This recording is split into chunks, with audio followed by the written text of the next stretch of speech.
All right, everybody. Welcome back to Isyour6covered. We got myself and Ray, and we're going to have some fun tonight. We're going to have, since tomorrow is the 20th, we figured we might as well talk a little bit about emergency radio comms. And we got no one better than the other Tim Davis to help us with bringing up some of the topics, giving you guys some better information than we can give you.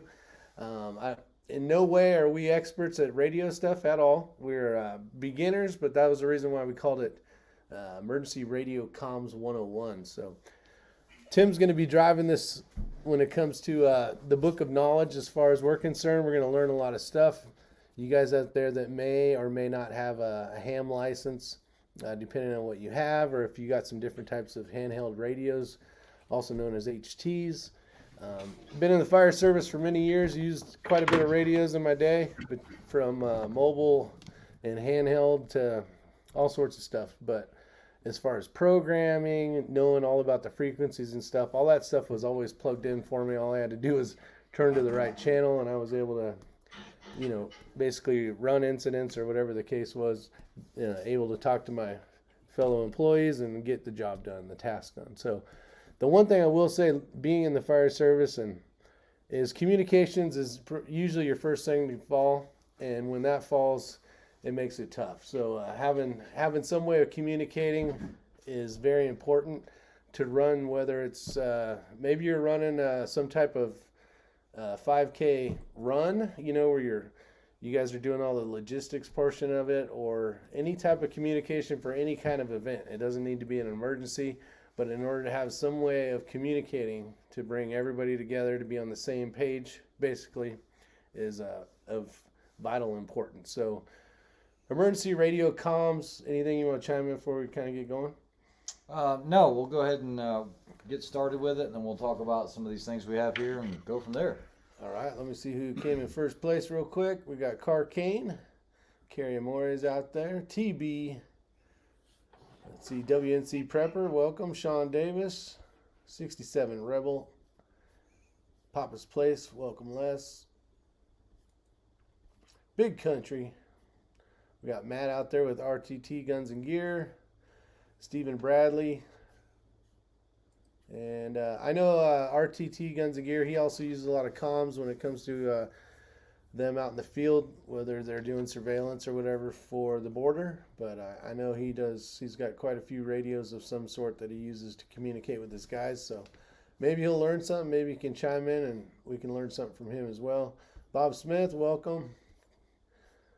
Let's see, Bald and Curious out there. Travis L. JT Holds, Ranger 10mm Kildetta. I always say that wrong. And Joaquin Jack Nava. And I think I got everybody. So we'll get started. Oh, can't forget the famous Otter. Welcome to the show, and Conservative Sniper Hunter. All right, so we're going to bring in Tim. Tim's going to be our expert for the day. I don't know how much. I know he has a lot of background in it, but we'll just have to ask questions and see what we can learn tonight. So welcome to the show, Tim. Appreciate you showing up. Hey, how you doing? Doing well. We got reason for the video, I guess, not so much for the video, but Ray just picked up some new radios. We had a little bit of fun with them today, kind of did some testing of distances, and I think we got to a little over 1.5 miles. Yeah, about 1.8 miles or so. But so, guys, like I said, Tim's going to be the expert here. I know nothing about this. Back in the day, and actually not so long ago, my line of work, I was always around radios. Almost everything was a Motorola. We were on digital and this, that, and the other. But it's like Rick said, all this stuff came pre-programmed for different talk groups, and it was pretty simple. So enter the world of where we're at right now. And I said, if our phones go down, we rely on these cell phones for everything now. But let's say the phones go down and they no longer work. It happened in 9/11. The wireless, or all of the cells cells pretty much went down because it just got overpopulated. We talked about this. This is why FirstNet came up. Sounds like Skynet, doesn't it? Sounds like, but FirstNet came up. That came into being, and AT&T won the contract on it. And then you have special call cards with FEMA, so that you can get through. Yep. So what if that doesn't work? Or what if you're not one of those guys that has a FEMA card, or you're not a first responder or anything like that? What do you do for communication? So it got me thinking, and I started doing some research, and don't laugh, because you guys know I'm all about made in USA products. But the thing that kept coming up are these silly little bow fangs, okay? This is a BF F8 HP, okay? And they were really inexpensive, really tiny things. I did a ton of research before I spent the money on them. That's to give you Yeah, an there's idea. an idea with an iPhone. And these are 8 watts, and they are made in China, but they get rave reviews. Now, just be aware, even though it's made in China, there was a joke today. Who knocks off the Chinese products? The Americans? Because there are a lot of fake ones out there. Make sure you're not just jumping on Amazon and ordering it. I think the distributor for these is BTech, BTECH. But this is a ham radio, okay? Although it's not a strong one, you do have to have a ham radio license. Is that correct, Tim, to actually transmit on a ham radio frequency? Absolutely. Yeah. Okay, so that gives you an idea of how powerful they can be, but just keep in mind that in an emergency, a true emergency, if you use this as a ham radio, there's no recourse for it because it's an emergency, anybody can use it.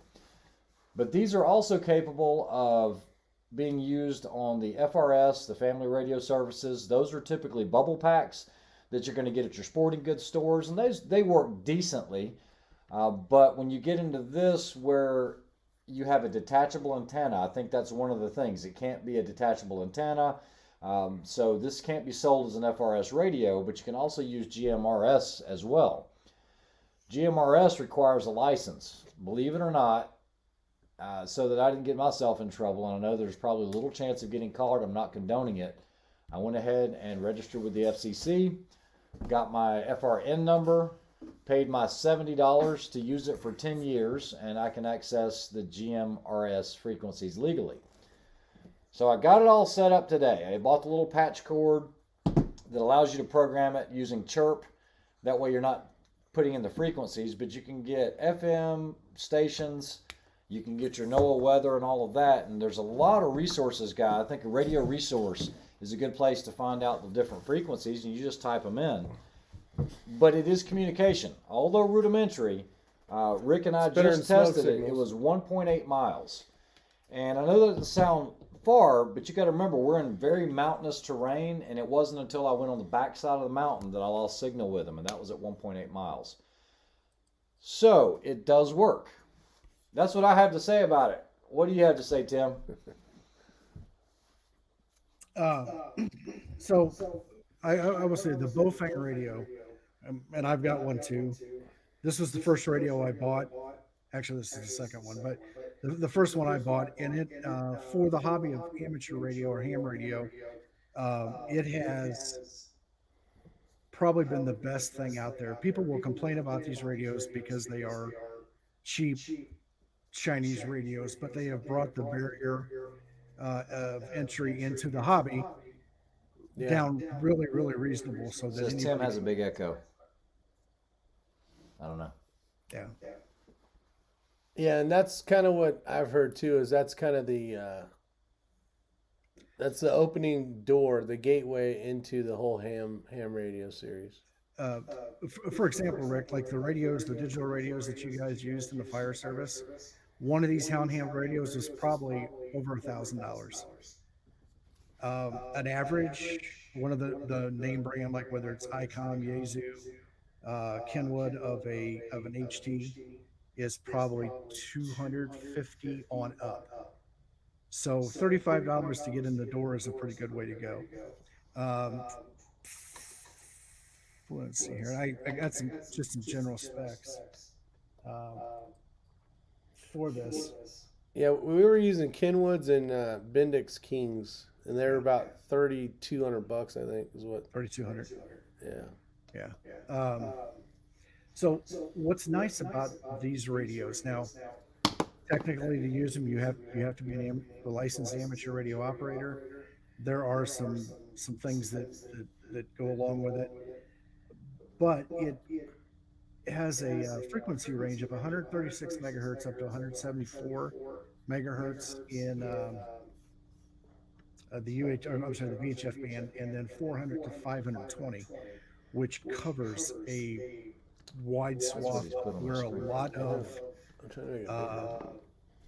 But have this in the- public utilities, amateur radio, We're the muted right MERS, the GMRS, the FRS frequencies, some business band that's still analog.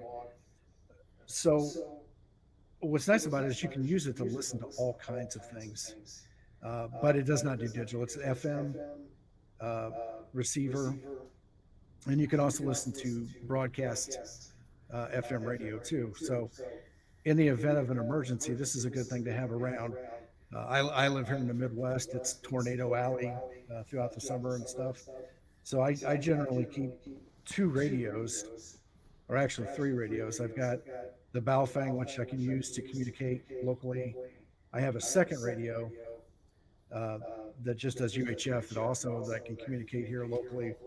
And then I've got a digital trunking scanner so I can keep track of the fire department, police department, sheriff, and such to know what's going on in my area. Oh, we're muted right now. All right, dead space. All right. Dead space. Yeah, so I'm trying to mute in between both of us talking so it doesn't come through the microphone. I guess from the TV, it's picking up here, so it is what it is. Hopefully you guys, hopefully it's not too bad. Welcome to the show, William. We got Ramsey Country out there, Shibal Seki, Jerry Parker. Welcome, welcome. Who else did I miss? Anybody? Nope. We're good. What's up, Shibal Siki? Thank you. I saw your message earlier. New Jersey Buick. Ramsey Country, I did have a Coyote Bad MF in stock. It just sold a few minutes ago. I do have some of the multicams in stock, but I know that's not what you're asking about. I should be getting restocked on those next week sometime. I can't keep them in stock, unfortunately. That's a good problem, but bad problem. It is a good problem for sure. So, the whole thing is, Tim, I mean, it doesn't matter, regardless of what happens, it's no good if you have a couple people and you can't communicate. I know that they sell these things in like 10 packs, 5 packs, and you guys saw that price. It was $62, and it comes with a charging station. You can actually get, this has the enlarged battery pack. I think another one was like a 5V or something like that, the predecessor to this one, and it was a 5-watt one. But this one has the enlarged battery pack, and you can also buy the one where you're using AAA batteries. And, in case you don't have power like that, you guys can see the charging station. So even for just like Rick and I just a few minutes ago trying it, and it even comes with the earpiece mic, so you're not broadcasting all over the place. It just gives you a way to keep up with what's going on if cell doesn't work. So if you have a couple guys, you can communicate, you can cover a decently large area. I mean, think about it, guys. On foot, a mile is a decent ways, but you're talking about 1.8 miles in the mountains. You start getting on flats, it could be further. And it's just one of those things I kind of forgot about over the years. I think all of us growing up had some type of walkie-talkie, and it was the coolest thing, right? And you could probably go to one side of the house or the other, and that was about the range of it. You could talk to your neighbor. Yeah, and so this. And I do get it. Maybe I shouldn't have spent the $70, but I'm just, and they can track you, but it's very, very difficult, and you're going to be very low on the totem pole if you use this in GMRS mode and don't get a license. I can't risk that. That's all I need is my face all over the paper somewhere for something so stupid when it's just $70. I mean, it's done. It's 10 years from now. I won't even worry about it because I'll probably be dead. You'll have a different rating, yeah. Anyway, so yeah, it just got me thinking about it because honestly, guys, I don't even have an FM radio anymore. I mean, how many of us, well, maybe Tim, but how many of you guys actually have an FM radio? I don't listen to FM. I mean, I listen to, satellite radio. In my truck. Or we listen to it online or something. But other than in your vehicle, that's the only place, well, maybe for some of you, but like for myself, I don't have FM radios anymore, around the house. Well, for emergency broadcast systems and NOAA, knowing the weather and... Or if you have a power outage. Let's say you have no power, you have no cell. Yeah, you're shit out of luck. Yep. Well, and the thing about these, even though these transmit and I'm sure Tim can get into it a little bit better, but you can be your own repeater. So if you had people in a line, Yeah. you could basically just keep bumping it up. Yeah, there were actually quite a few of us that bought these. Everybody bought 2 each, and we all live in a decent proximity to each other. But I think all total we purchased about 10 of them. It would have been cheaper if we would have just bought the 10-pack. But it's an option. It's better than smoke signals. Yeah. I don't know. Smoke signals can be seen further, but RTT Guns of Gear says that earpiece sucks, basically. yeah, it does. I'm sure it does, but it's better than the one that I had, which was 0. none. So Yeah. Well, that's the thing. You go from nothing, and you spend the $62 or whatever per radio. That is a tenfold of not having shit. Like, Yeah. that is huge. Well, So now Ray, something else that will make a difference. I gotta mute it. The antenna that comes with that radio is not very good. correct. And this is an wait. improvement over the old one. Yeah, this is an improvement over the old one because the other one was a little fat stick, but then the one you've got is the upgrade that they said makes a huge difference. So this is the Nagoya antenna. I can't. I gotta mute it right now. Yeah, so it's a little bit longer. It's probably about 20 length, and will work pretty good. And then I've also found another one, and this is kind of overkill, and this wouldn't be something I would carry with the radio, but this is a Nagoya Whip, and it's folded over. It's almost like a tape measure on the inside. It's rubber coated. And think of a rubber coated tape measure, but I can open it up, and it's about 3 feet long. So Still works off satellites. Go ahead. Yeah, so no, that's actually pretty cool. I like that. It probably comes from Nagoya, Japan, right? That's probably where the name came from. But Abbre, ABBREE, is the thing, and I got it on Amazon, and it will give you a little bit more gain, give you a little bit further to get out.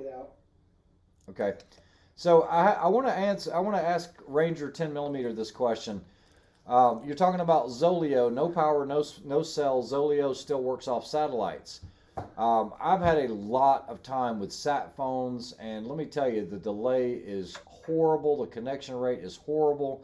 How does Zoleo compare to that Ranger 10mm? Is that something where you could, and I'm going to make up something here, you guys be creative with your own mind, but let's say you had 3 or 4 guys, you wanted instant communication because you needed to Get ice cream. I don't know, check out an ice cream building or something.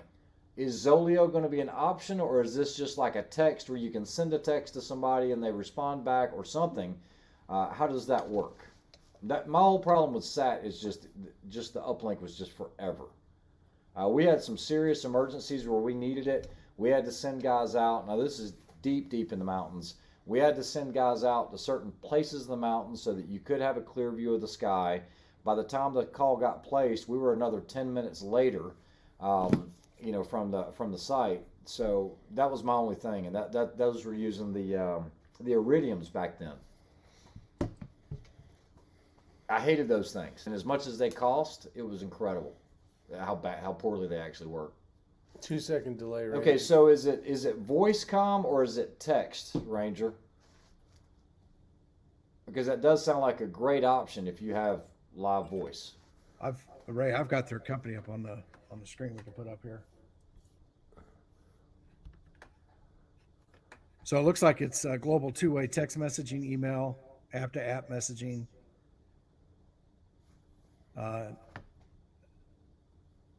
Looking at the picture there, it looks like it's probably something that's good for people that are up in the mountains, out in areas where cell coverage is either spotty or non-existent. Okay, so yeah, I mean, and I definitely see that now. Is it all That's text? very similar to that one that we used. Garmin makes one that has that kind of built into it, and we used that on that overlanding thing when we were out in the desert, and it works well. But that's not, I mean, it's real time, but it's not real time. What I mean is you can't communicate with 3 or 4 guys to make something happen instantly and have communication with them. You could with a text, but typically what I'm talking about goes beyond looking down at your phone and texting. So it's good to have the option. That's what this is all about. So, no, it's good information. No, and that's the point of the channel is, start off with radios and just figure out ways that would work. There's so many people out there to do a ton of research, and we, save us some time, save everybody out here some Yeah, we've time. already learned. I never even heard of Zoleo. Yeah, I haven't either. Well, see, and I even wrote that down earlier. I was thinking it was a radio, but it's not. I have the Garmin version. Shibalseki says it's all right.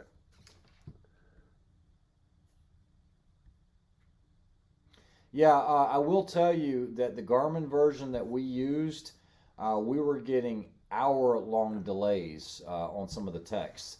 And we were in open desert, and it was just outside of Glamis. Do you remember the name of that place? Yeah, it was Anza Borrego. Anza-Borrego. Yeah, we were in Anza Borrego, and we were trying to send some text to someone, and it took forever. Here's a question for you, Tim. What is the best radio to purchase that will reach out over 100 miles? It's not so much about the radio as it is about the antenna. You're going to have to get into the amateur radio bands to do that, and at that point, there's all of them are good radios as far as the different brands, but it depends on the antenna and how efficient it is. Yeah, now my plan is, and guys, so those that don't know, because I didn't know, when I was researching this about ham, it's not like it used to be, so don't have that misconception that, I got to learn Morse code and all that. Nope. The entry level is technician. Technician is basically taking a 35-question test. You're going to need a little study guide for it. You'll have to take the test via proxy or in person. They can do it online, but you're going to have a side view of you using the computer and answering the questions in one frontal. But that will actually get you your ham radio license. That's the entry level. Now, Tim's way up here on that spectrum, but it's a start. The only reason I haven't is I just got these things in the mail the other day, and right now it's hard to get them in a quick amount of time to get a legit one. I would definitely recommend going through an authorized dealer, but they're saying it's about 2 to 3 weeks. I can't imagine. I mean, so many people are buying these that never even mess with the license just to throw them in a go bag or something. Yeah, for sure. These things are everywhere. And to your point, Ray. So every area has there's a thing called volunteer examiners, and I'm actually one myself. So here in Indianapolis, we have a group called the Indiana Elmer Network, and Elmer is just kind of a old-timey term for mentor, but it's there's a group of us that get together. We also have a testing team, so once a month, or actually because of COVID, that's kind of slowed down, but under normal circumstances we would probably at least once a month, if not more. If we had a group of people that would come in, we could proctor the exam for them and grade it, and then submit it to the FCC, and generally they would get their license the next day. There's some other groups, depending on how they do it. The group that we work with is through Laurel, and they actually everything is electronic. So as soon as the test is finished, the grades go in, it gets submitted, sent up to the computer, up to the FCC that night, and overnight, everything gets generated and you get your license available. The first test is 35 questions. It is a open pool of questions. So there's, I think, about 700 questions in the pool, 700 to 900 questions over a variety of topics. They will generate an exam based on certain number of questions per topic to bring back 35. They are pretty much, at least for the entry level exam, they are mostly operating procedures, bands. If I'm licensed here in the United States, can I go to Mexico and use a ham radio? Can I go to Canada and use a ham radio? Those kind of questions, fairly easy, and the test itself is not that hard. Once you get licensed, then you're able to broadcast on UHF and VHF frequencies. They want you to study a little bit more and get a little bit more involved before they will allow you to operate in the high frequency ranges, and that's the 1 megahertz to 50 megahertz, and that will basically allow you to talk all around the world with as little as a couple watts of power, all the way up to a legal limit of I think 2,500 watts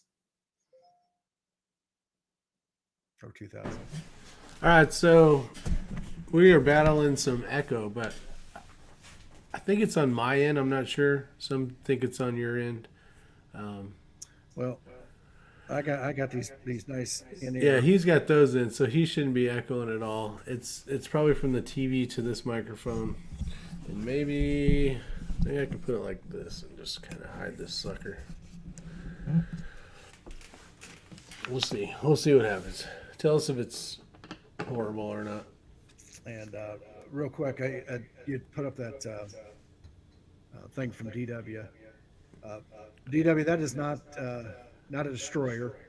These are a computer system came out of a guided missile cruiser. Which one I do not know, but this was the missile system or the computers that I worked on when I was in the Navy, and they were part of the Terrier missile system. Yeah, it's back.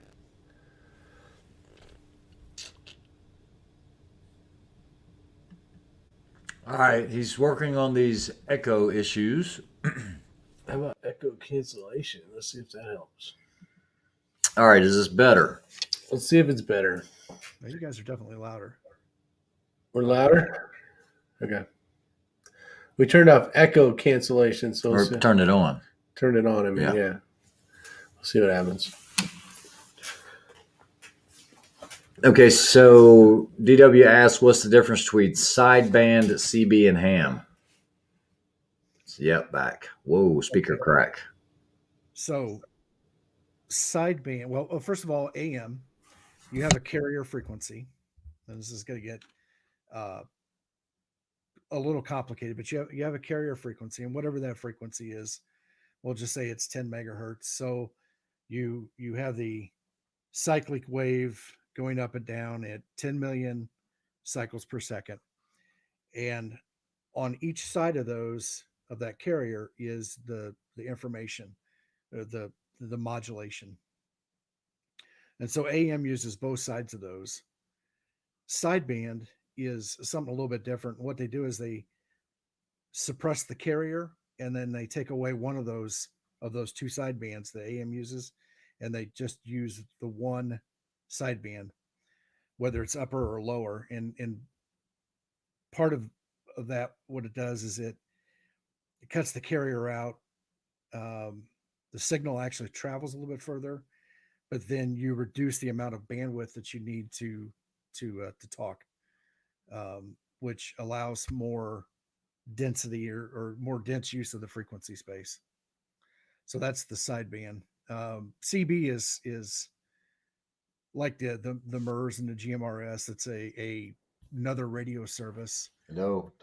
That's been around since I think the late 50s, early 60s.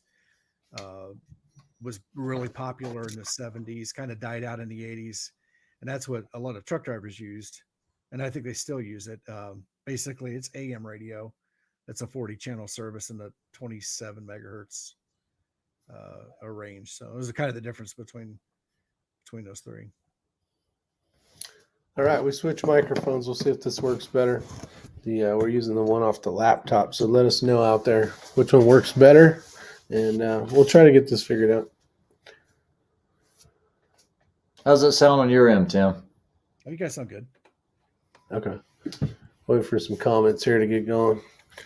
So if you're just getting into the game, Tim, besides emergency communication, maybe it's more for emergency communication, but you're thinking about getting your ham license. What are we looking at as far as how long does it take to basically get your technician license? Is it do you have to study for a week and it's a simple test, or is it like 1 day? Study 1 day and take the test kind of deal, or what is it? That's what somebody else commented. What? It really depends on the person and kind of maybe how much experience they've had around radios. Is it something that my background's electronics, computer, radar. I do have a radio background from before, and so when I took my test, or actually for me to go from my entry level exam to the amateur extra, which is the top level, I did that in less than 6 months. There are some people that take years to get that far, and I guess a lot of it, I was just determined to do it and get it done, and it was something that I was very familiar with already, so it just came easy to me. There are some people. Um, a friend of mine here in Indianapolis, he's retired, and he didn't know much. He's an aviation mechanic and pilot. Didn't know much about radios or electronics, but he's found it as a hobby now, that it's something that he's gotten involved in it, and he spends his time designing antennas and finding out that there's all kinds of cool things that you can do with radio outside of just talking. And I think probably the one thing that I would like to preface, and I look, and Ray, you mentioned this earlier, we got this cell phone, and we're so used to just picking up our phone, looking at text messages, getting on yes, conservative ham radio is HF. HF just stands for high frequency, and that's basically 1 to 50 megahertz. Then there's VHF, very high frequency, is the 140 plus megahertz, and then UHF, or ultra high frequency, is the 400 plus. We get so easy to use our phones that like my son, he's 20, and he's like, well, come on, Dad, all I gotta do is just like pick up my phone, I can call somebody, or I can text my buddy in London. And I'm like, well, yeah, that's cool. What happens when the internet goes out? What happens when we lose power? What happens when you name the thing? We are so used to having this stuff at our fingertips, and absolutely. And when you can't, or it's gone, or it's been erased or attacked or deleted, whatever word you want to use, you're going to be in a world hurt. There's all kinds of cool aspects of radio, which doesn't necessarily involve radio like we think of it. Like, and unfortunately, this is just something that just happened. The FCC took away part of the 5 gigahertz band from amateur radio, so they could use it as part of the I think it was 5 gigahertz, but part of the 5G frequency space for the commercial stuff. Amateur radio operators were building mesh digital networks in that frequency space, where we'd have nodes all over the place and data would just bounce around. And I can't remember, they were using it somewhere with one of the last big natural disasters or something like that. They were using that as an alternative to getting information around, because the commercial stuff was down. This radio here, this little 5-watt radio, you can put a directional handheld antenna on it and actually bounce signals off of satellites. There's a whole gamut of amateur radio satellites out there that you can track on a program, know when they're going to come over the horizon, where they're going to be at. You point your little antenna up there, and you find the right direction, because these things are spinning, and then you can bounce your signal up there and then listen to signals that are coming back down to Earth. And you can do that with just 5 watts of power. There's people out there that will bounce radio signals off the moon. That's off the moon? Off the moon, yes. The moon is a big reflector. And, holy hell. That's crazy. That's something that my group's working on, building an antenna to actually bounce signal off the moon and bring it back to Earth and communicate with somebody much further away. Okay, so besides ham radio, I know there's like a window of frequencies, but like What's it called? GMR? No, that's a ham radio, but I with know. GMRS, and hold on, I had this for some guys earlier. There are certain. Because Brian was asking, because he's. So, guys, here's the list: GMRS, Simplex only frequencies. Okay, so you'll see there, channel 1 through 14, it's FRS, GMRS. Now, when you go to the GMRS repeater frequencies, you'll see 15 through 22, and then so on this other side over here, I actually set these up where they have tones. And so that just means that if you have a tone set and this one's set to that tone, you can basically hear each other. It's not encryption. It doesn't make it any more secure or anything like that. But it just makes it so that these two are pretty much paired up with each other, if you will. You don't have to put the tone in there, but I did it anyway because I kind of picked what I was going to use. Like I said, I know very little about it, but I learned a lot in a couple of hours. And I'm actually impressed with how well they work. A lot of you guys are worried about registering with the FCC and all of this other stuff. There's over 700,000 ham radio operators in the U.S. alone. Is that not right, Tim Davis? That's the number they're saying anyway. It could be. I'm sure it is. It's grown considerably in the last. Yeah. They actually anticipated with cell phones and the internet that ham radio operators would go down, and just the opposite happened. It spiked for people looking at alternatives and people trying to plan ahead. And I guess it's a booming industry, Tim. I have no idea. This is all new to me. I do like that whip antenna. That's actually pretty cool. It is cool as hell. Because I know that there's a repeater really close, but I can't reach it with this antenna. If I could reach that, it's my understanding, and I could be completely wrong, that if I'm on this GMRS repeater frequency, it will repeat and rebroadcast what I'm saying and for a much further range. So we need to try that. Correct. So with repeaters, so simplex means that both radios are on the same frequency and only one person can talk at a time.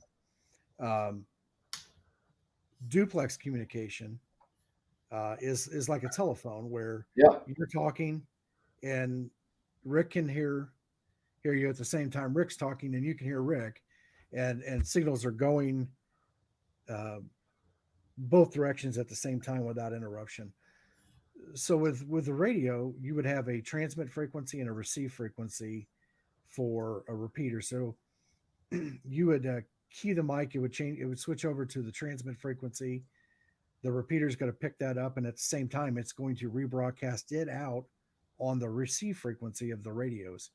And once again, so that's kind of centralized. With GMRS repeaters, I'm not sure how, 50 watts, you might get a 30, 40 mile coverage radius. Yeah. If it's up much higher than that. Now the handheld, I know there's GMRS handheld radios, but there are GMRS mobile radios too. Yeah. That people put in their vehicles. I know that's kind of big in the overlanding. As I'm starting to get into the overlanding stuff here, I'm seeing that a lot of people are, they usually have GMRS and ham, or GMRS and CB, or a couple different ways to communicate. That way, with a group, they can all at least communicate. Brian Marks, you're not going to be exempt, because I think, and I could be wrong, I'm going to let the expert answer this, but my understanding on that is if you don't have your call sign, regardless of what you're doing, once you're off duty, you can't just jump on the ham radio without that call sign. Is that correct, Tim? Well, see, I think before you answer, Or Tim, can you? Well, no, there's a difference. So, and the way I want to answer this is, if I was off duty, and I'd grab one of my radios, like I was Battalion 3. Correct. So I have a call designator, and they would know who it is and all that kind of stuff. Now, if I'm just Joe Blow, which could be me off duty, trying to talk, and what the hell am I doing on those frequencies? Because those are designed for something else, correct, for fire use, basically. But if he was along the road driving and he was off duty, But and he then he grabs one of these he and could uses say- it as a ham radio. He can't do that, I don't think. as a ham radio, no. But if I went to a fire frequency, then you could. and I said, "Hey, this is Rick, Battalion 3, and I'm on scene of a 2-car TC, blah blah blah blah blah." I think I could pull that off. But I'm gonna say this. Enforcement with the FCC is spotty, but the fastest thing to have lightning and hell come down on you is to transmit or interfere with the public service frequency. yeah, The FCC will be knocking on your door within minutes. yeah, And they can locate you. I will preface that, and that's one of the things I wanted to kind of point out with those radios and that span of frequencies that radio can do. You can program in public service frequencies into there, and so be very, very, very careful when you program the radio to make sure you are not using a public service frequency of any way, shape, or form. That list that Ray showed with the FRS frequencies, one of the differences between the FRS, GMRS, and then amateur radio is they have set channels. It's a channelized service. So channel 1 is on a very specific frequency. Channel 2 is on a specific frequency. In amateur radio, we're given a band, a slice of bandwidth. Let's say it's 700 megahertz to 7.3 megahertz. And I can operate anywhere in there based on my license. So there's certain frequency portion that's only for people who hold an extra class. There's a certain kind of slot if you're doing Morse code communication versus voice communication. But with these other two radios, they are very, very specific on the frequency. So, Gotcha. So what Brian Marks is asking is, he's basically saying these GRMS frequencies, right? With this question here, where he could just jump on like any FRS, from my understanding, on a UV5R, if you just want to talk, you can use the FRS channel openly, but not GMRS. Is that fair, Tim? Right. So there's the gray area, right? The FRS radios are licensed. So, and they come with kind of a specific set of rules. They are licensed to the radio itself. So whoever the manufacturer is, license it. You look on the back, there's this FCC part whatever number that's on the radio. The GMRS, you have to get a license like you did. Yep. And then with amateur radio, you have to have a license. And it was pretty cheap if you want to use it. $70 for 10 years, right? It's $70 for 10 years. I did it online in less than 10 minutes. It was just one of those. I just wanted to get it out of the way, be done with it. That way, when I key it, I know that I'm legal. That's all. And I'll sleep better at night. Search the web, Brian. They're all over. You can see them on there. It's the same one, the little Cobra bubble pack. Brian, radios. these are going to be those frequencies. You can find this online about anywhere. Doesn't matter where you are in the country. Isn't that right, Tim? These are established FRS frequencies. Read that part. What's that say? Anywhere, Website. anywhere that the Federal Communications Commission has jurisdiction. Okay. Yeah, but those would be the set frequencies for that, correct? Yes. Now there's also power limitations too.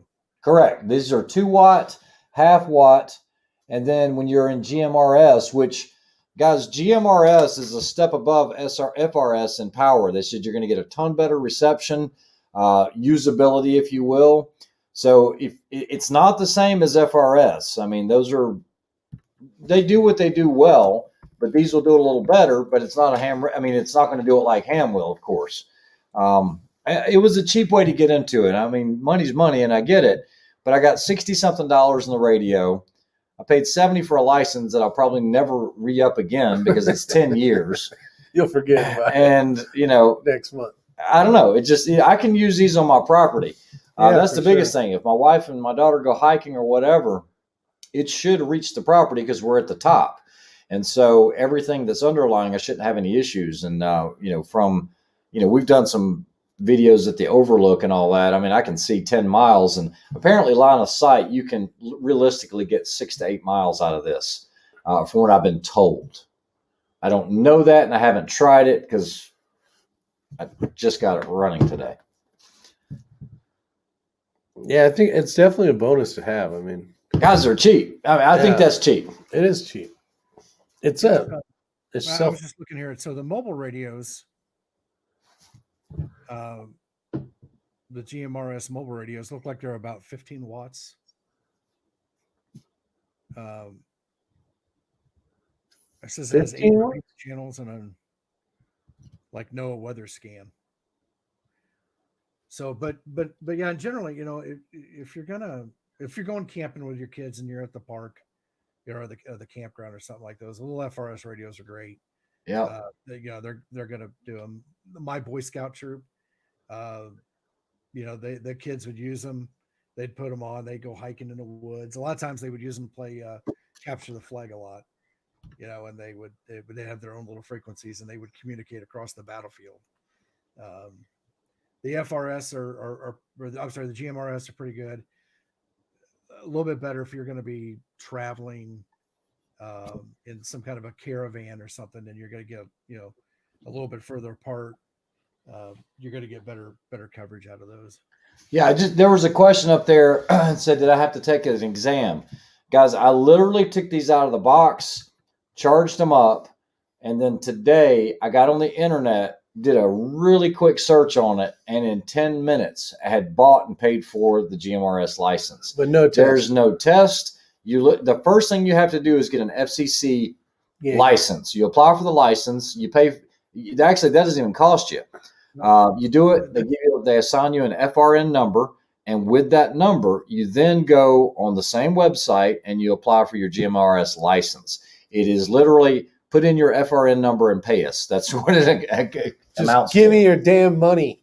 Yeah, so the FRN number is basically the FCC's version of your customer number. Yeah, registration number. So you just you need no call sign. Yeah, and then because there are people out there that are maybe licensed with the FCC in different disciplines. It could be amateur radio. It could have been mobile or maritime radio. They could also be a licensed engineer for commercial AM or FM broadcast radio, which is another license. So that FRN number just kind of is your central ID number, registration number for the FCC, and then you can spread it around. Now, something else, Ray, with your GMRS license, that technically covers everybody in your household. Correct. It's a family license, and so that's the coolest thing is literally we could use them, and I could say, all right, it's my brother, or whatever the case is. My license covers it. And William, we did mention this earlier. He's mentioning Chirp. Now, the thing about Chirp is, and I'm going to highly recommend it, you really need to get the programming cable, because when you look at this, you guys are going to see all these frequencies up here. I've got a top band and bottom band there. You don't want to have to manually input that band in each and every time. With Chirp, what you're going to be able to do is assign those to a channel. Right now it's in frequency mode. If I switch it over to, hold on, I have it locked. Give me a second. Unlock. Channel mode. So channel mode. Then I know this is so-and-so, dispatch, sheriff's office, this is fire, this is NOAA. It's just a whole lot easier. And that patch cable or that programming cable only costs like $19. I am interested in that whip that Tim's got, because I think that's going to be the key, is being able to get more range. Is that also directional, or is that just a big and more powerful? It's an omnidirectional. Frequency mode. Omnidirectional, got it. Lock. What in the just to point Chirp out, and be very careful, because this happens a lot, especially here in Indiana. Chirp.in.gov comes up, and that has to do with children's health insurance through the state, and a lot of people go to that website. Oh, and there's criminal history. So the second one down is is the one that's on the danplanet.com, and it's an open source software that allows you to basically program in features, memory locations, and stuff like that to make this thing easier. It works on Linux, Apple, Windows, and it's can be a little daunting the first couple times you use it, but it's pretty nice. And so here's a list of the radios uh, that it covers. So Now, there's quite a few of these. while you're scrolling through that, Tim, what would be your preferred HT that you would buy? Say around $150.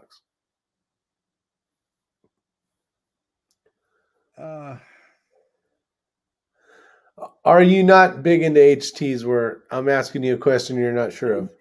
No, I mean they have a purpose, and if you're on foot, that's definitely better to have than trying to lug around a bigger radio. I would probably, but I mean I would probably get something by Yaesu that's got wideband HF coverage in it for receive. Once again, trying to think about if I'm in an emergency situation or some kind of a prepper situation where I need to try to gather as much information as I can, I'm going to want to try to be able to have the biggest amount of at least receiving. There's some other videos. There's a website, a YouTube channel called Ham Radio Crash Course. I watched that. I started watching that just the other day. Josh Naz, that is the guy that runs that channel, does a phenomenal job. He's been doing it for a long time. He actually every Saturday night does a live stream at 5 Pacific, so it's 8 o'clock Eastern, and kind of does a tutorial, which is pretty nice about a specific topic.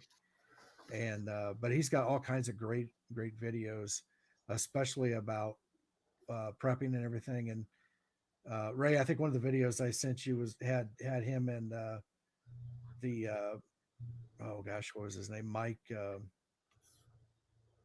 think he's Army, either Green Beret or Army Ranger, Fieldcraft. Oh yeah, Mike Glover. Yes. He did a real good video with Josh about a lot of things to have.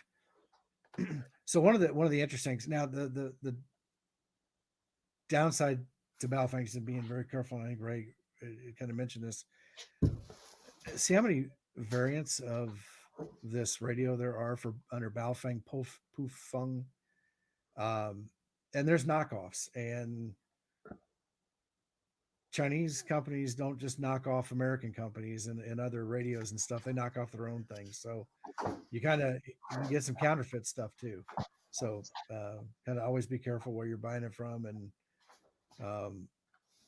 be honest. I typically buy a lot of that stuff from Amazon because I know I can return it back through Amazon and not have any problems.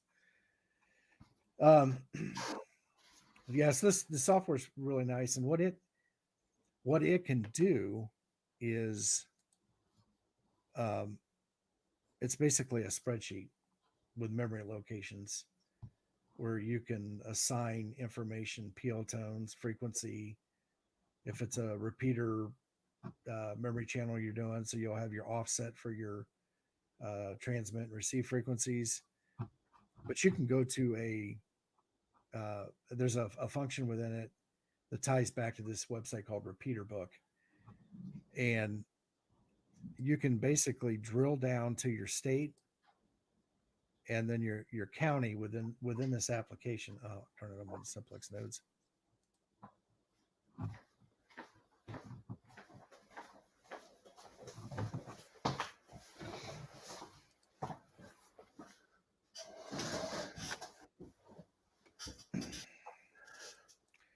You can drill down to your state and your county, and it will bring back all of the repeaters. And I know we have some international people in here too. So repeaterbook.com. There is a link in here for the rest of the world. So if you're in Canada, I know, is it Otter it's in Iceland? Yeah. Yeah. So I'm sure they've got information there. So one of the nice things about this, so let's say you're programming the what they refer to as the VHF frequencies, the 2 meter frequencies. You could come in and 2 meter and just drill down options available in the chirp program. Here's all of the repeaters in all the towns here in Indiana that are on a 2 meter. And there's quite a few of them, especially. So you can program in repeaters for the area that you're in. From the county standpoint, with the chirp program,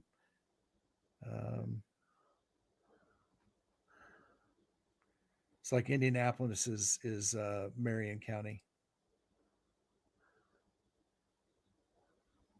And when it come back with a list of here's the repeaters in Marion County, and like I generally sort mine out by UHF in one, like how many of our memory channels that takes up, like 15, and then put a couple spaces in there, and then put all the 70 or UHF frequencies in, repeaters in, and put some spaces, and then so Marion County would be like the primary county, and then the county north, and I put frequencies in for each one of the counties that surround Marion County, and that has, I think our radio has like 200 memory locations in it.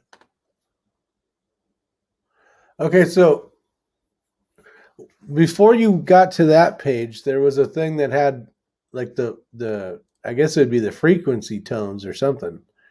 Can you go back a page? Yeah. One more, or somewhere. It was at the top. Okay, the 6 meter or whatever, all that. Like that's where you got to pick, right? So what do you get when you have a ham radio? So repeaters are used with FM. So the frequency ranges that you normally would use FM on, 10 meters, which is considered HF, and that is the 27 megahertz. That's right in there, right by the CB radios. 6 meters, which is 53 megahertz, I think. 2 meters, which is 140-ish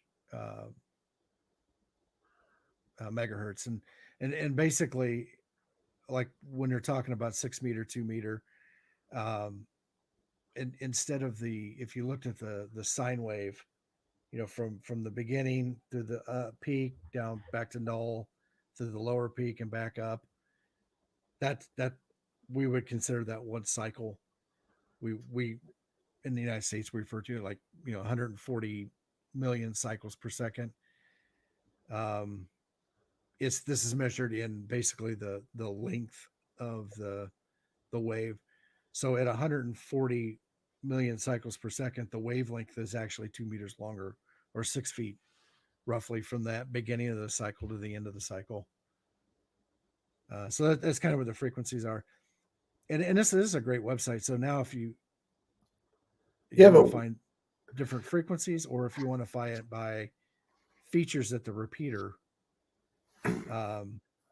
has on it, whether it's a wide area coverage.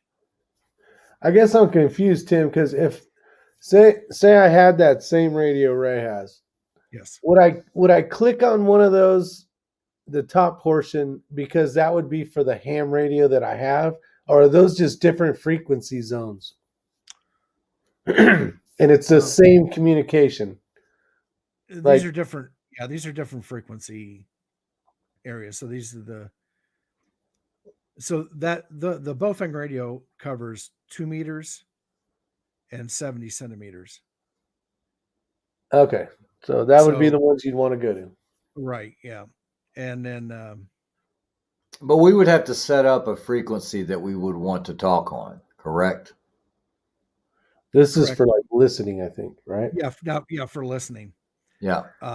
Now, something that is a cool service that is in every area that the amateur radio does.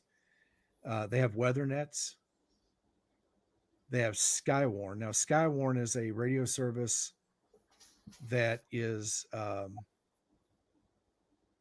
initiated through the National Weather Service.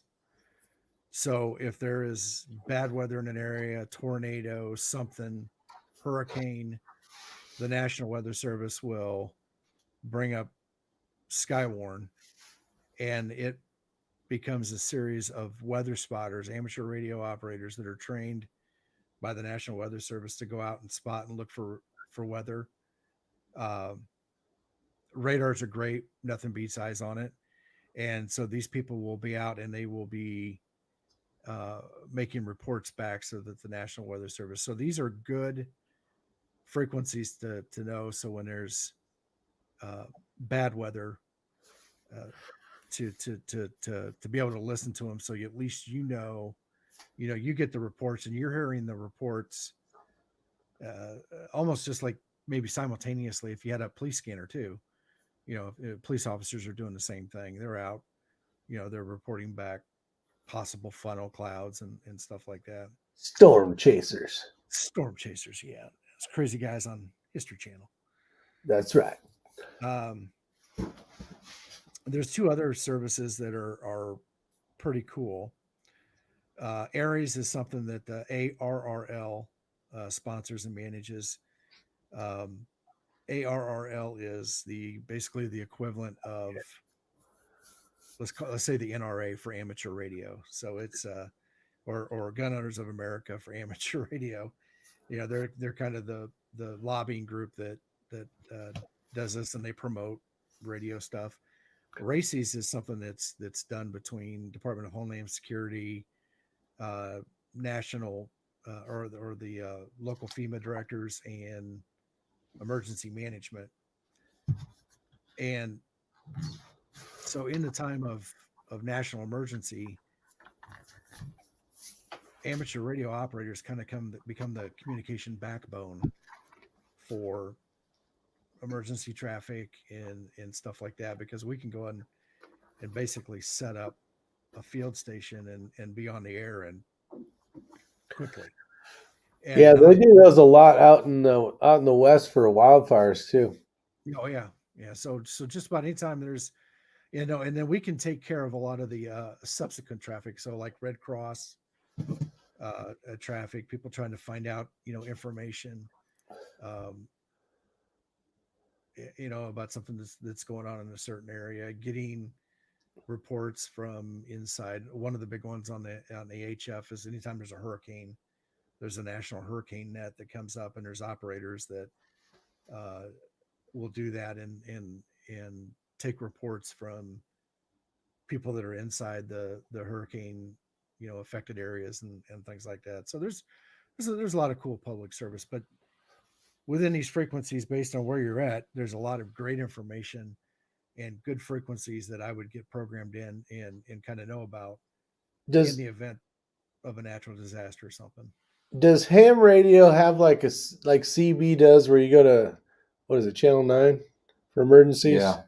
Does I don't know if ham does. Does ham radio have something like that where you can tune into basically like a CB channel 9 kind of deal?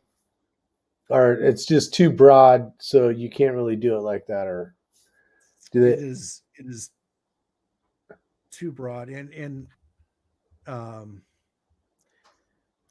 so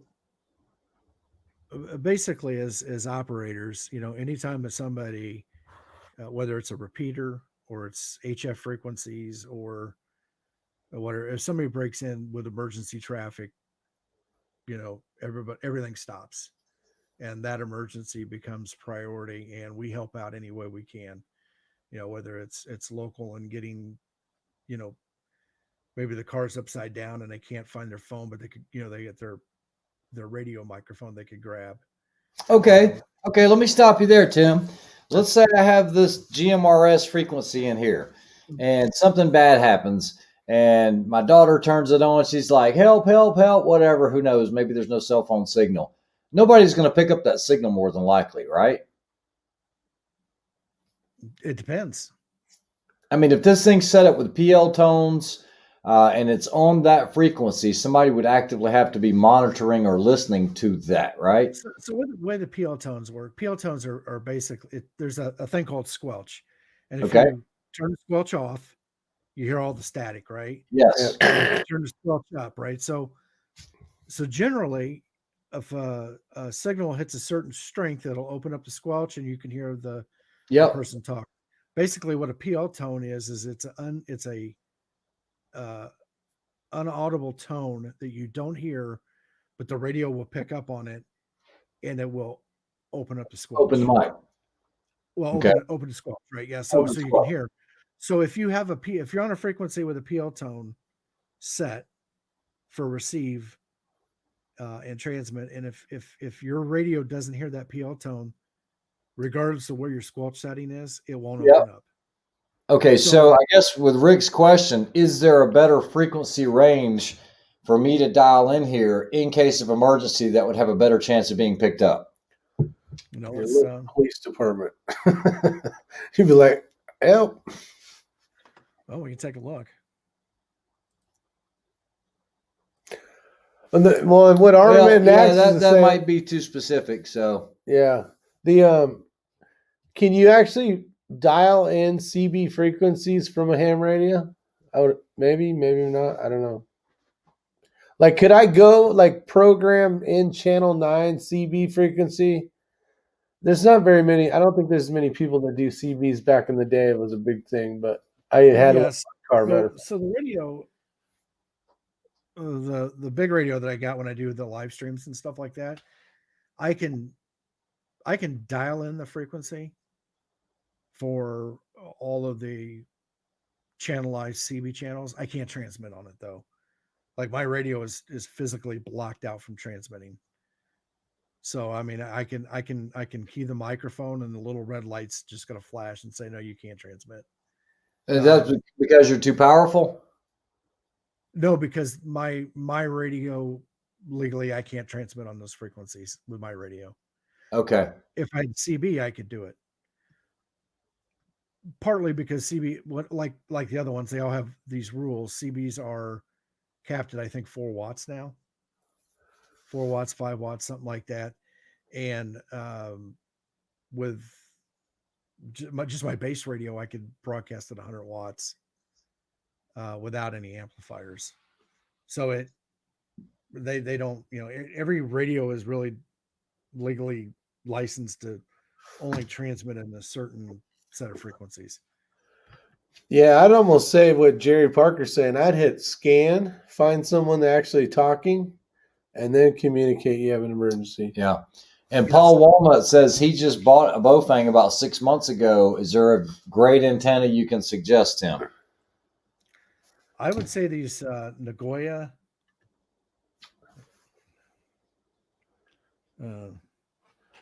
Sorry. Yeah. I want to know too, because I'm going to buy it. I get my readers on here. This is a Nagoya NA-71. I'm sorry, 771. And it's a little over 12, 13 inches. Say it one more time. NA what? -771. Okay, how about that tape measure thingy? I need It doesn't have a model number on it, but it's Abbree, ABBREE. And I think they make them in a couple different lengths too. Matter of fact, is RTT, has Matt still on it? Because I watched one of his videos, and I think he has something similar to this, a little bit smaller, that he uses on his plate carrier. Because this is also nice because you can kind of wrap it around and feed it through the mollies and stuff. Yeah.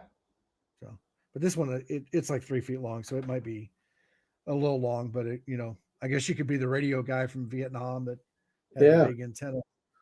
Put an American flag on it and head into battle with it.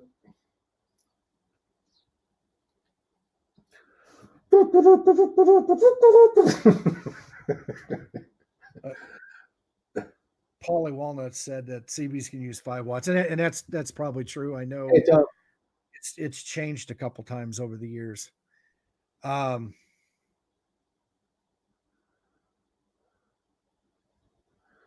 Take care, Polly.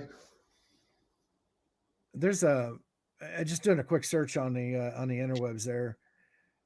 It says most consider 675 to be the unofficial traveler's aid or emergency channel for GMRS. What is it? They just say 675. My guess is 675 is probably the last 3 digits of the frequency. Okay. The first 3 or the last 3? The last 3.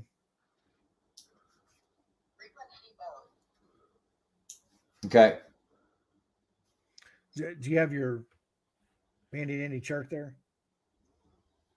This one. Yes. Right there, 675. That's it right there. One of the repeater frequencies. Yeah, it's on a repeater. Right there, I see it. Channel 20. Channel 20. FRS, GMRS, Simplex, 462.675, 2 watts. What about down below?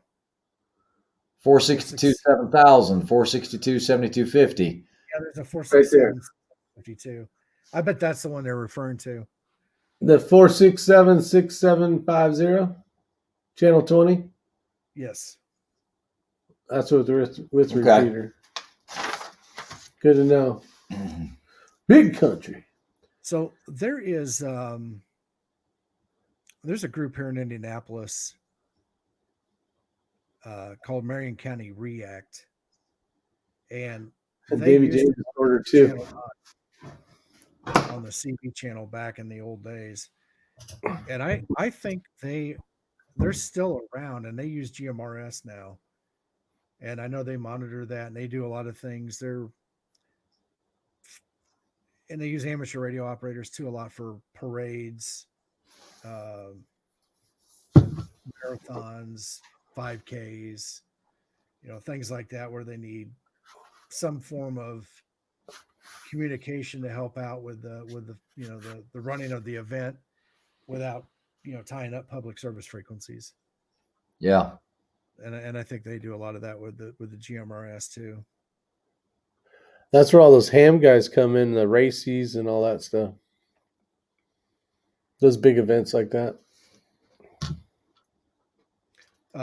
Another aspect of amateur radio with the handhelds that you can't do, is kind of going in with what DW asked a question about being able to talk to anybody with a handheld radio right now. There are Hey, prep for it. How you doing? services that use the internet to link repeaters together. Echolink is one of them that is uses FM. So if you have an FM repeater in your area that's on the Echolink network, you can actually link it to another node, another repeater somewhere. And there's some different options. Like they have an iPhone client, which is kind of cool. So one time I was out in like Vegas for a week for a conference, and I linked to the repeater from the iPhone and talked to some of my buddies back in Indianapolis while I was in Vegas. So I was using the internet to get me to the repeater, and then in Indianapolis, and then I was going out over the air. They would broadcast, the repeater would pick it up, and it would transmit over the internet in a voice over IP packet. So there's a couple of those for analog services. And then there's 3 types of digital. There's a couple new ones coming out now, but there's 3 major types of digital radio communication too, which is kind of cool. D-Star, which is a technology that's probably been around the longest, that ICOM has developed, and that allows people once again to backhaul across the internet. It's digital from the handheld or from the radio to the repeater. So it's better tone. It just sounds better. And then you can go over the internet and link to another one. Yaesu came out with a thing called C4FM or System Fusion, which is another digital mode that can interlink between repeaters across wide areas or all around the world too. And then another one was it's called DMR. It's a offshoot of business. Designated marksman match, right? It's DMR rifle. Yeah, we talked about guns. DMR is used a lot with business band radios and some public service law enforcement use it too. And it's basically talk groups. So you select a talk group, you hit your mic, it beeps, and you can start talking, and then it broadcasts it out to everybody that's on that talk group. And then you can interlink those talk groups across multiple repeaters.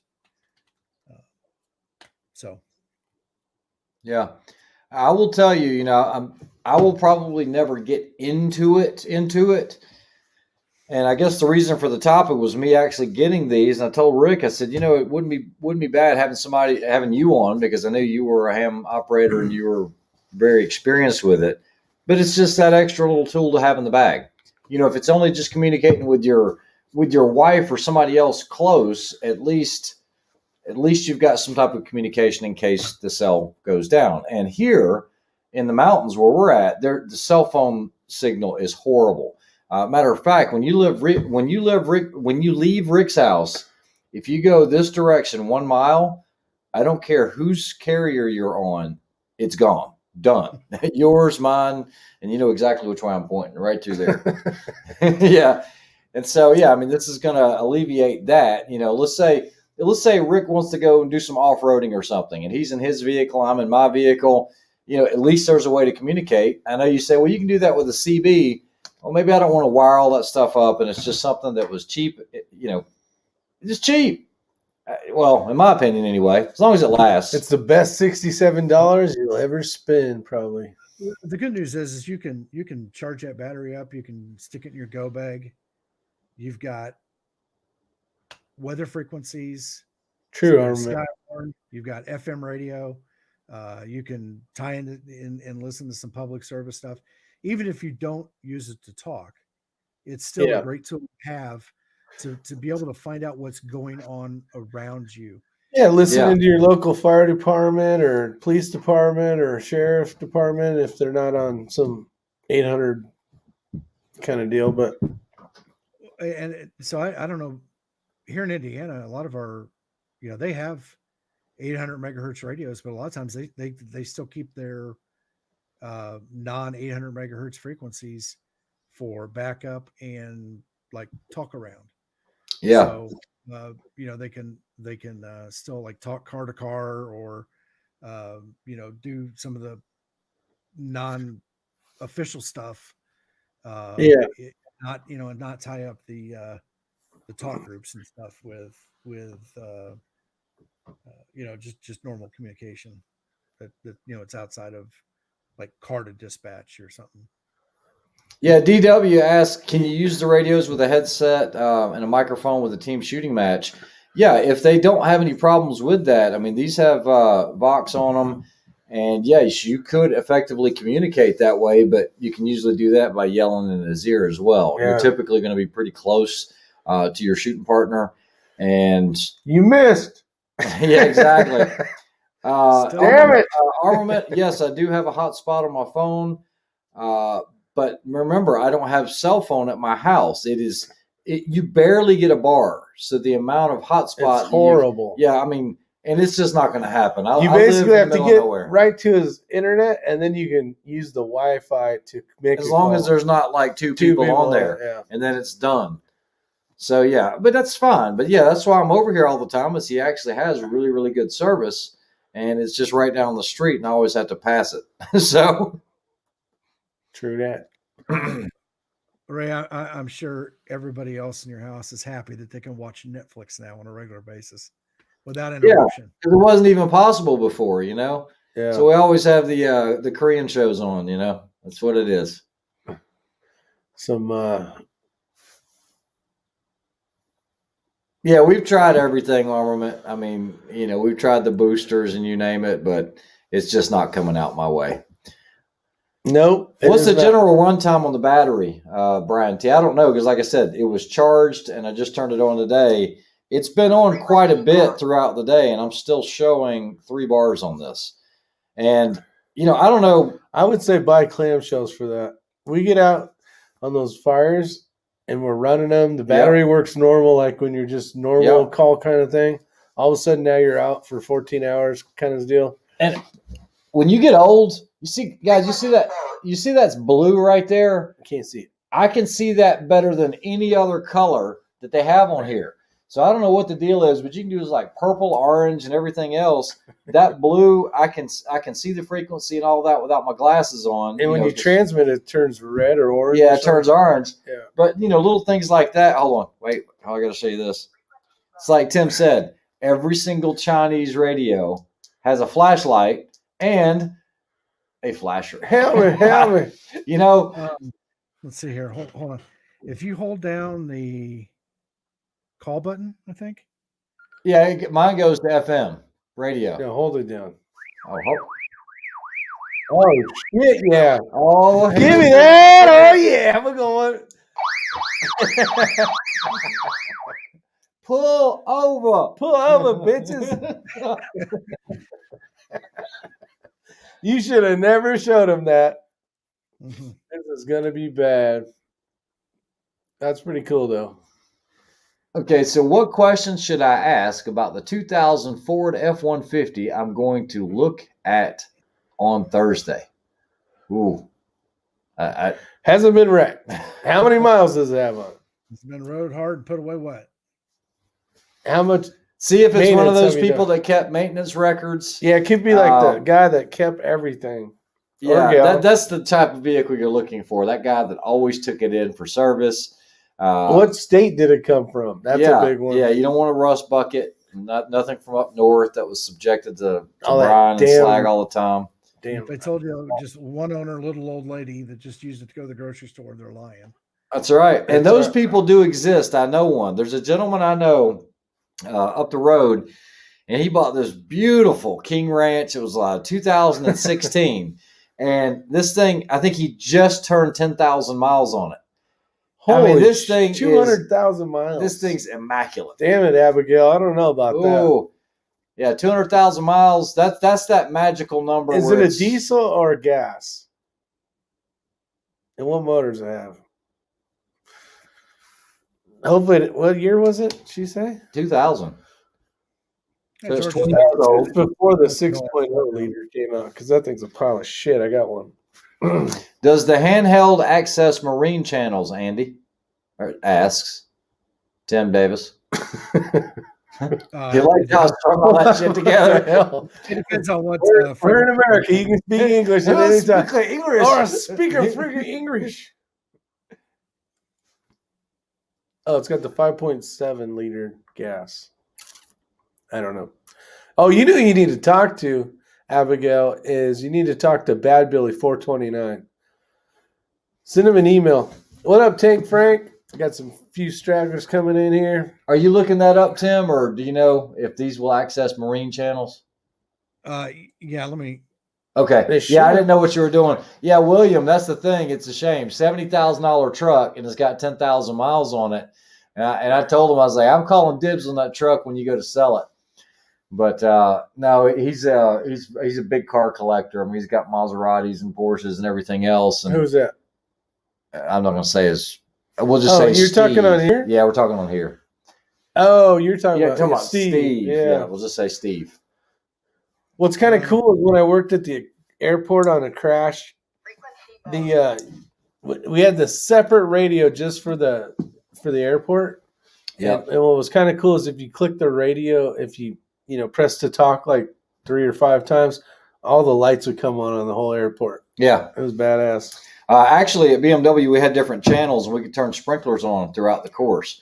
Everything from skid pads. Yeah, that's cool. We had what we call water walls, where there were these high-pressure jets that would come out of the ground. And so you had this straight road you're going through that was part of the road course, and we could sit there, and as soon as we keyed a certain one, we could make these jets just come straight up, and your job was to avoid the jets, okay?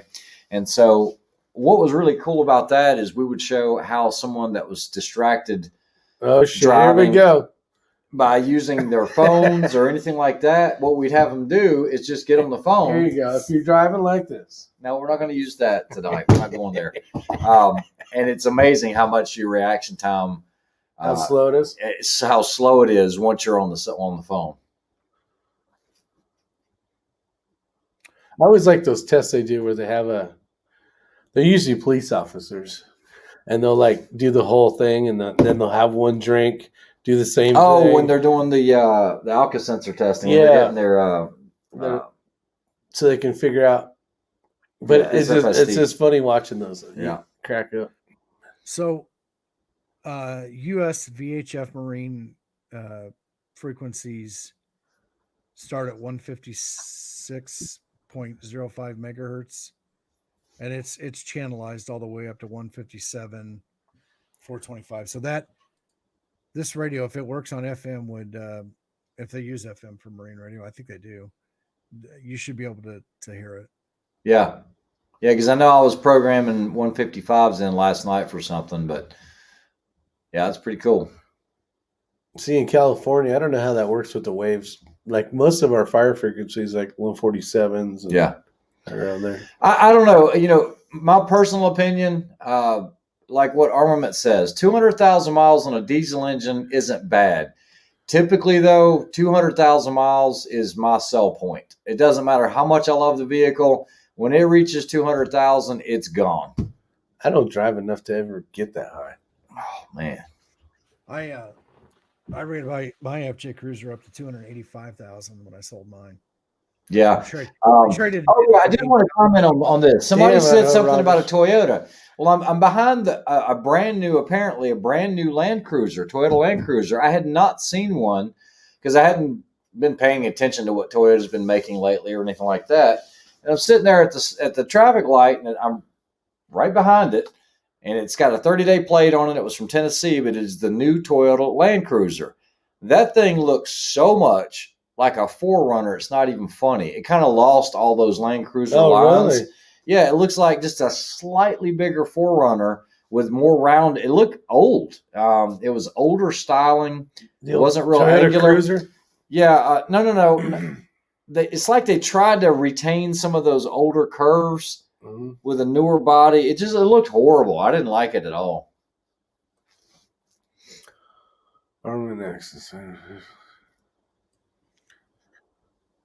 Yeah, Armored Access says I'm a professional CDL driver and probably outdrive most just because I drive 10 hours a day in a big truck. So,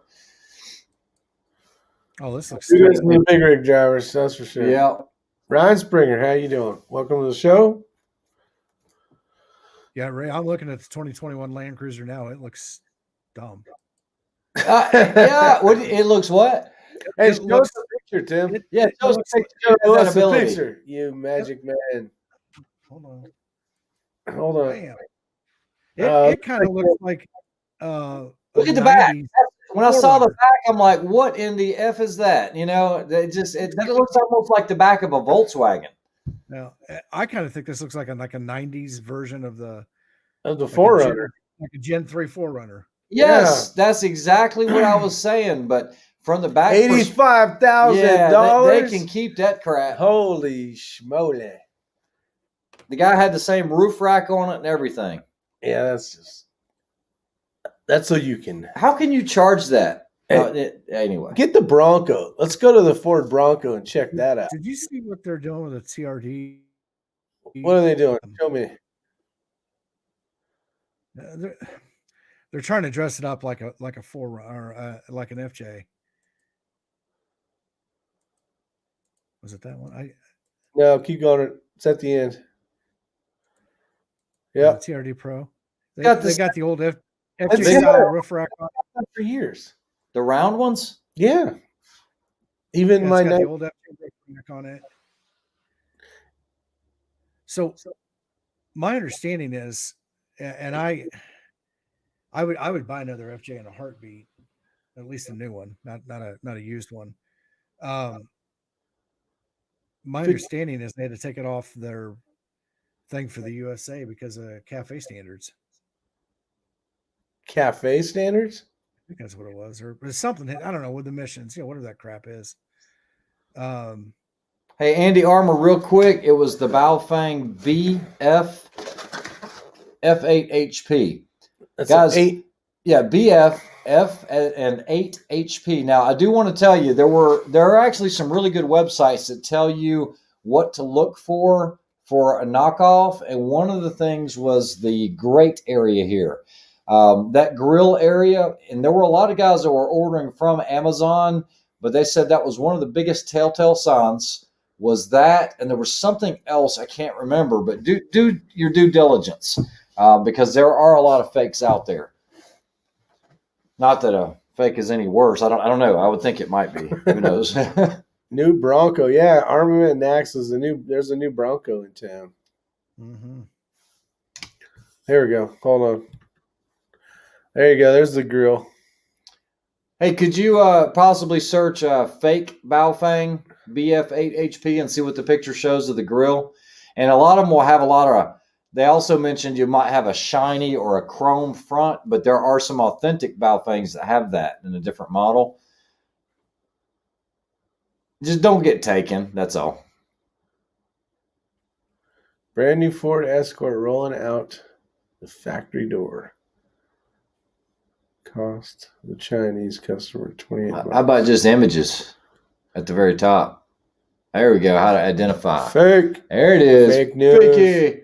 There it is. Shit. Here's what a genuine looks like at the bottom. So you see the grill. That's exactly what mine looks like. And then I think they show the pictures. Oh, Vox is Po-Fung. Po-Fung. Oh, Palfung's. I don't know.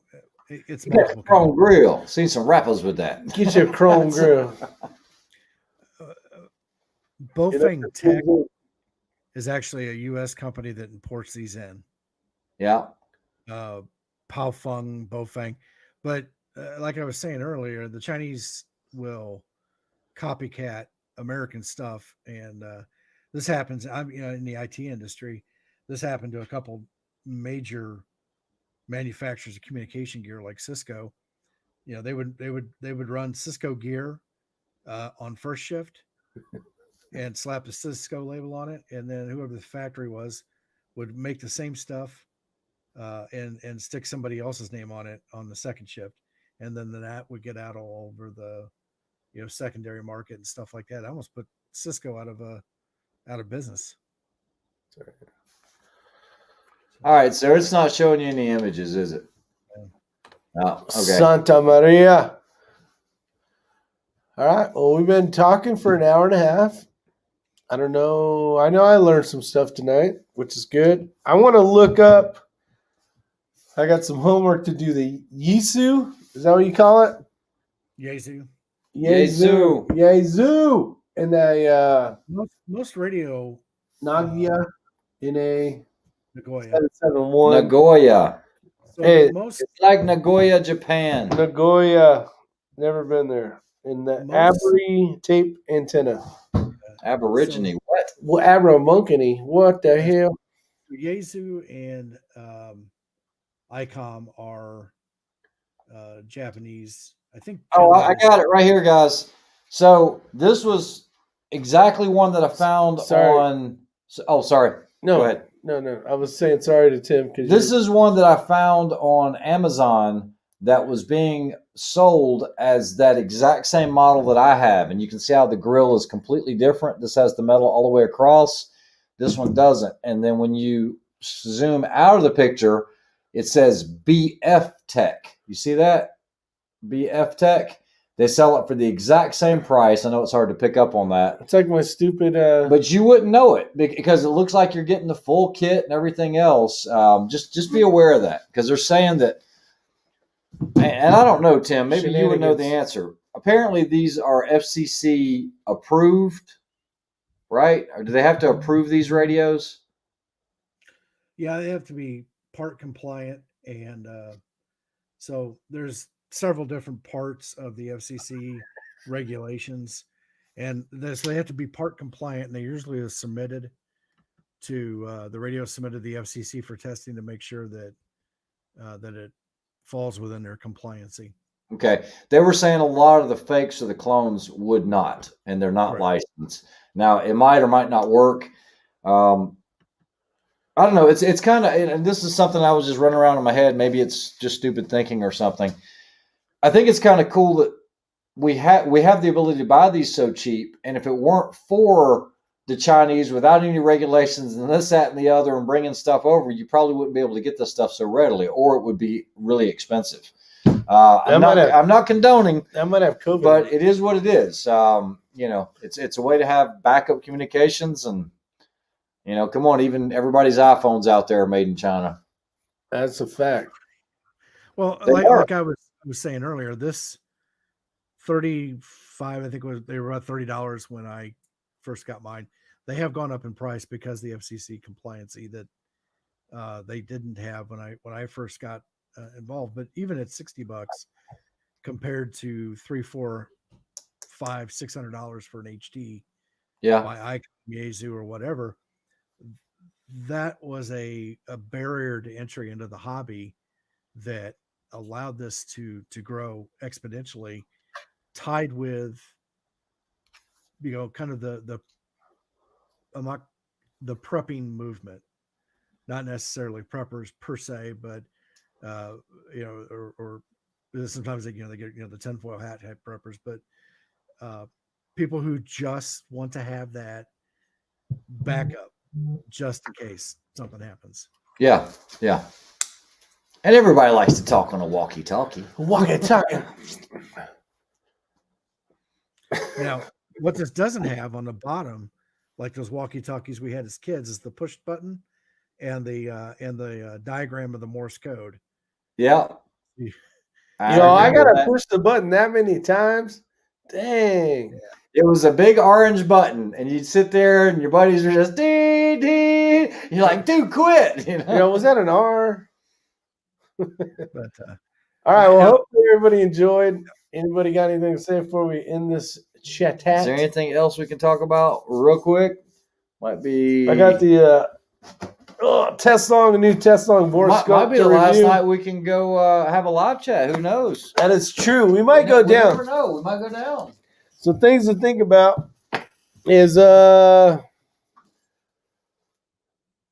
magic. I hope nothing happens. I honestly do. I hope things don't get crazy. Who knows? We can all hope and pray that tomorrow's just another day. We got an ass in the house. But will it be? Will it be just another day? I hope it is. I hope it is. I don't know. So wish us all luck and be safe. Take care. Head on a swivel. And thank you for the info, Ranger 10M millimeter. Yeah, thanks for everybody showing up. Have a great night. Anything else? Anything? Bueller. TV still out there, buddy? So, Six Brothers is out there. What's up? General Mattis say, be nice, friendly, and courteous to everyone and have a plan to kill them all. That's right. It. That's right. All right, guys. Take care. See you on the next one. Take care. Adios, amigos.